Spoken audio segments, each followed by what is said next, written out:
Best things to do at Thailand கூகுள்ல search பண்ணீங்கன்னா tiger kingdom கண்டிப்பா ஒரு பிளேஸ்ல இருக்கும். டைகர் கிங்டம்ல பாத்தீங்கன்னா ஒவ்வொரு சைஸ் ரேஞ்சா வந்து டைகர்ஸை பிரிச்சு அந்தந்த டைகர்ஸ்க்கு ஏற்ற ரேட் கொடுத்துருப்பாங்க. ஸோ நாங்க போன டைம்ல அவங்க வெப்சைட்ல கொடுத்த டைகர் லிஸ்ட்ல ஒன்லி பிக் டைகர் தான் இருந்தது. ஸோ நாங்க உள்ள டிக்கெட் வாங்கிட்டு வரதுக்குள்ள கொஞ்சம் கன்ஃபியூஷன்ஸ் நடந்துச்சு. ஸோ அங்க வீடியோ எடுக்க முடியல. ஸோ டிக்கெட் காட்டி டைரக்டா உள்ள வந்தீங்கன்னா எல்லா ஜூல பாக்குற மாதிரி கூடு வச்சு டைகர்ஸ் உள்ள இருக்கு. நீங்க வந்திருக்கோம், டைகர் பார்க் வந்திருக்கோம். நீங்கள் பார்த்துட்ருக்கீங்க சரிதா? இன்னும் எவ்வளோ பேர் டைகருங்க, இன்னும் அத்தா தண்டி இருக்குதுங்க. தெரியாமல் விளாண்டுக்கிட்டு இருக்கீங்க. உள்ளே வந்து இருக்கு பாரு, அவர் நல்லா போஸ்ட் கொடுக்குறாரு. ஆனால் மனசுக்குள்ள நினச்சிட்டு இருப்பார், நீ எல்லாம் என்கிட்ட கடிச்சு துப்பிடுவேன் அப்படின்னு.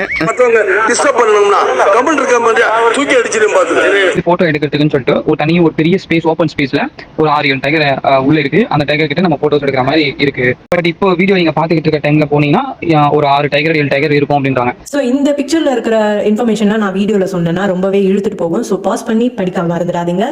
போன உடனே ஃபர்ஸ்ட் விளையாடு நல்லு தான். ஸோ அவனை வச்சுதான் நான் ட்ரையல் பார்த்தேன்.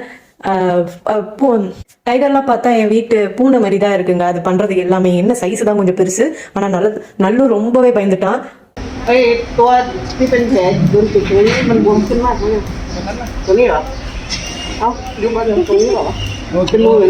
இன்னும் மட்டும் வீடியோ வந்து 1 செகண்டுக்கு எடுத்துட்டாங்க. நான் தைரியமா இருந்தேன். இன்னும் கேட்டா கப்பல் ஆஃப் போட்டோஸ் எல்லாம் எடுத்துட்டு அப்புறம் ஒரு டேபிள்ல வேற டைகர் உட்காந்துட்டு இருந்தது. ஸோ அது கூடயோ எடுங்கன்னு சொல்லிட்டு அங்க இருக்கிற ஹெல்பர்ஸே வந்து எங்களை போட்டோ எடுத்தாங்க.